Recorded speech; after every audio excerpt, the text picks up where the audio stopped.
Hi girls, let us revise the second play from our syllabus, Old Man River, written by Dorothy Deming. This particular play is set in America, probably in the 1900s. So everything that is featuring in the play, you must try to imagine that it is the 1900s.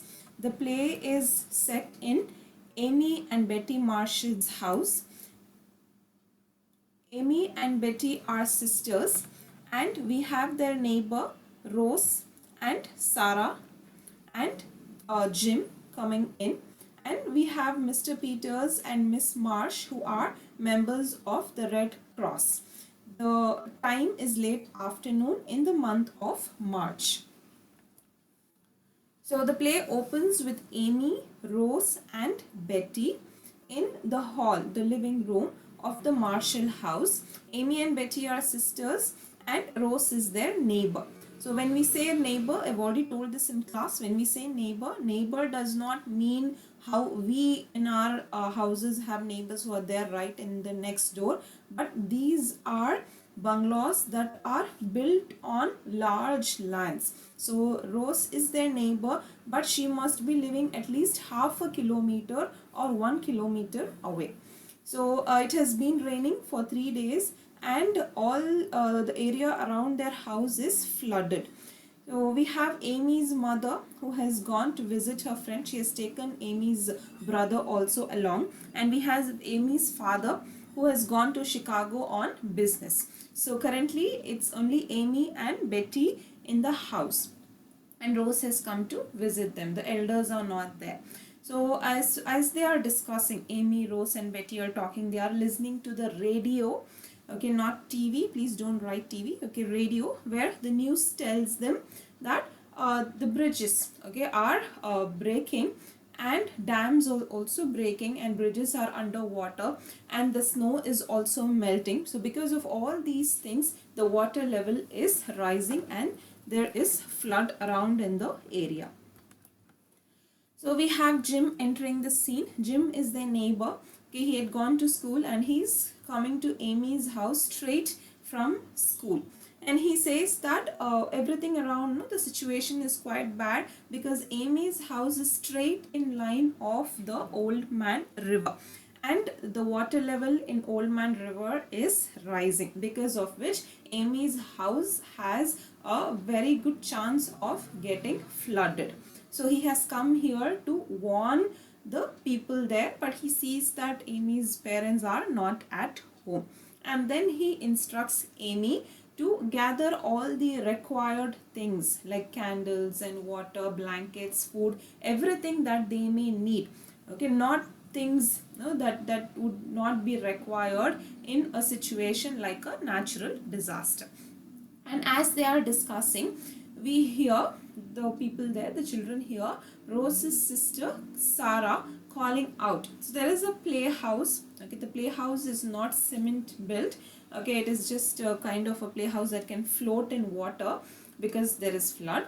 Okay, there is a playhouse there out in the garden, and Sarah is there in the playhouse. Rose doesn't know how Sarah followed her, but she is there and she is calling out. So Jim goes in the water and he is bringing Sarah back to safety. And that is when he says that the water is rising. And Amy receives a phone call from her mother. When we say phone call, again, it is a telephone call. And this is also old type of telephone calls, not directly calling numbers, but there will be a central line like how we have customer care, and people will call the central line and then give the number of the person that they want to talk to. So in this manner, Amy receives a call from her mother, and the mother is telling her that the bridge is underwater and she can't come back home. So she is asking Amy to take care of herself, of her sister. And when Amy says Rose is here and Jim is here, then the mother is asking them to stay back in the house because the situation outside is very bad. And then Rose wants to call her mother and inform her, but the telephone line is cut. And then the electricity also gets cut. So this is when Jim tells the girls that they can handle the situation, because he was a part of Junior Red Cross and they have already faced something. He mentions they've already faced something called a fire in the school. So this also he says they can definitely handle. And then he is asking for a flashlight. A flashlight is a torchlight, and he is taking the flashlight to the roof so that he can signal, wave the flashlight and signal for help. So here again the house is a bungalow, okay, because it is a bungalow there are no floors like how we have, and there is no proper terrace also. So there is only an attic. An attic is a place that they can climb through a ladder, and they can use it for storage. And above the attic only the roof, you know, like how they have slanting roofs, so the roof is there. So Jim has gone to the roof, and then he's asking the girls to prepare to shift to the attic. So Jim returns and everybody is preparing to shift to the attic, and Rose is taking Sarah, who is half asleep, to climb the ladder. So because the electricity is cut, she's taking a candle, she's taking Sarah also, and then she is going to the ladder to climb to the attic. And as this is happening, they hear somebody calling out for Mr. Marshall. So it is Mr. Peters and Miss Marsh, Penny Marsh from the Red Cross, and they have come on a boat to rescue the family. Mr. Peters does not know that Mr. Marshall and Mrs. Marshall are not at home, and he comes and he is talking, everybody is greeting each other. Only then they hear that Sarah has slipped off from the ladder and she has fallen. So there is a huge cry from Sarah. And Miss Marsh, because she is a nurse, she is helping Sarah, and she says that Sarah has fractured her leg.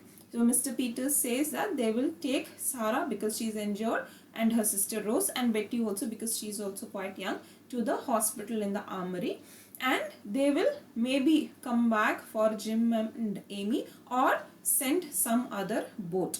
And then they leave a lantern. A lantern is a lamp, okay? A lantern and a cup of coffee, a jar of coffee for Jim and Amy. As they leave, Jim and Amy are raising a toast, and they are very happy that there is a wide awake Red Cross committee that can help them whenever required. So it's very important that they have somebody who can help them, who they can trust.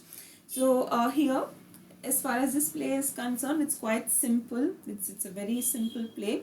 You will be asked definitely questions based on Jim's technique of handling the situation, or again the entire analysis of the play.